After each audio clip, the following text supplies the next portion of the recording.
Good afternoon. Today in Istanbul, guided by the strong relationship and enduring partnership between Somalia and Turkey, it was an opportunity again to share the information in different parts of the world.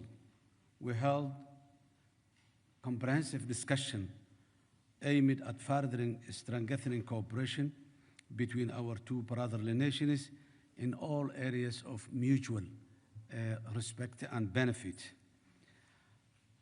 I express my gratitude to His Excellency President Erdogan and the people of the Republic of Turkey for their support standing with Somalia at the most difficult times as did in the past.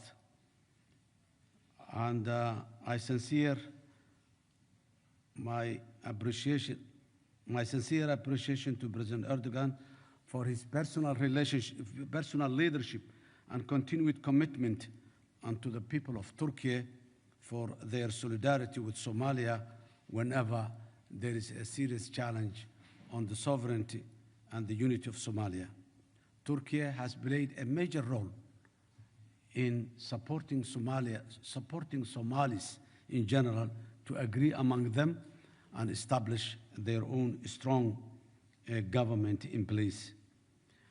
Turkey was principled and has been almost 10 years ago when Turkey has started mediating Somalia-Somaland, and since then has been trying to put all the possible efforts to make sure that this issue of Somalia-Somaliland has been settled in a peaceful and brotherly manner. A lot has been done in all these efforts, which was in many areas was successful, and still, President Erdogan today declared me that Turkey is still standing and ready to support Somalia.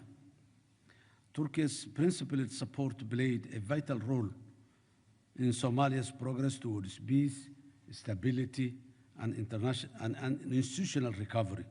We also extend our thanks to our partner countries, as well as regional and international institutions, for taking a firm stand against the violation committed by the State of Israel on 26 December this year. In our discussion today, we strongly rejected Prime Minister Netanyahu's illegal aggression in recognizing part of Somalia's northern regions as an independent state. This aggression and the blatant meddling constitute a clear violation of the international law, the Charter of the United Nations, the Constitutive Act of the African Union, and all established diplomatic norms. It sets a dangerous precedent and runs directly contrary to the principle of sovereignty, territorial integrity, and non-interference that underpin in all international systems. Such actions are creating conditions that embolden violent extremist groups who thrive on narratives of external interference, which now Israel has blatantly taken place. The result is cascading insecurity for Somalia and the wider region of the Horn of Africa, already strained by armed violent extremism, humanitarian pressures, and political fragility, a region where in recent decades stability was a very expensive commodity. Such actions actively undermine stability by inflaming internal tensions within the Somali community, as well as divisions by creating conditions that embolden violent extremist groups that thrive on the narrative of external interferences. At the same time, while firmly safeguarding our sovereignty, we remain firmly committed to our national development agenda. Somalia is taking bold steps in collaboration with Turkey for a major development agenda.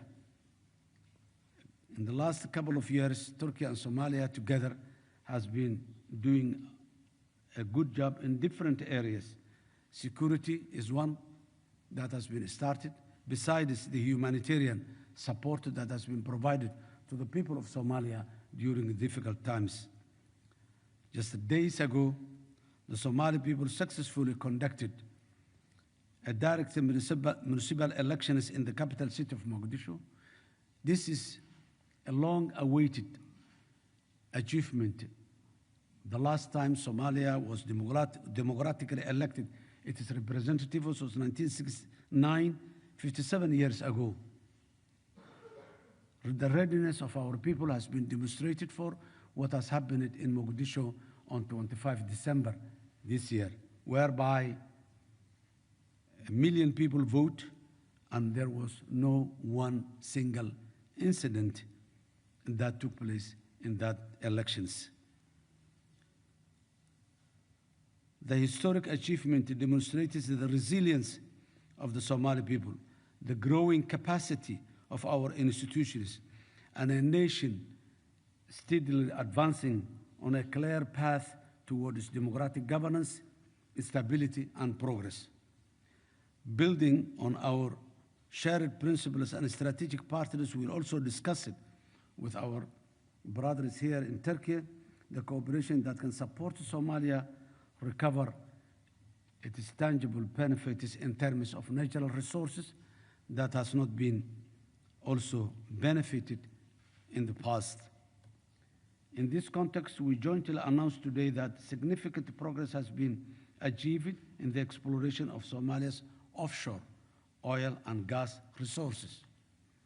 This was a long-awaited investment and exploration, which we are very much grateful for Turkey to become the pioneer of that field. Technically and scientific assessments conducted to date have confirmed positive results, marking an important milestone in Somalia's economic recovery and a long-term development and prosperity. This is a long-term investment, a long time-consuming effort in exploration, but so far the prospects are very positive and very encouraging. Based on these findings, preparations are now underway to proceed to the next phase of drilling operations.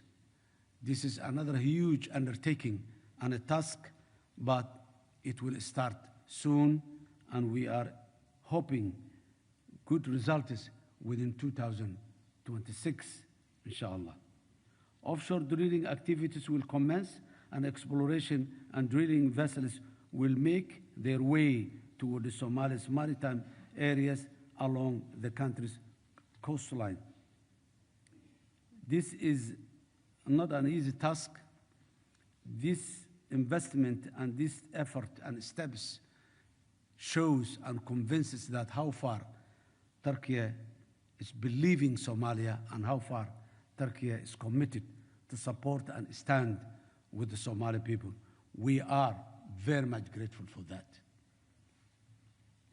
This oil and gas discovery represents a strategic opportunity to contribute to Somalia's national recovery and to the meaningful uplift the lives of the Somali people that has been suffering for a long time. The responsible development of these resources will support in all areas and aspects of life of the people. But job creation, public investment, and sustainable economic growth will be visible soon in Somalia, inshallah. Somalia's natural resources belongs to the Somali people, and their management will remain guided by accountability, equity, and intergenerational responsibility, in which the foundations we are now putting in place. We reaffirm our shared commitment to ensuring that Somalia-Turkey cooperation strengthens peace and stability, advances Somalia's economic transformation, and delivers tangible benefits to the way of life and to the livelihoods of our citizens and the future generations of the Somali nation.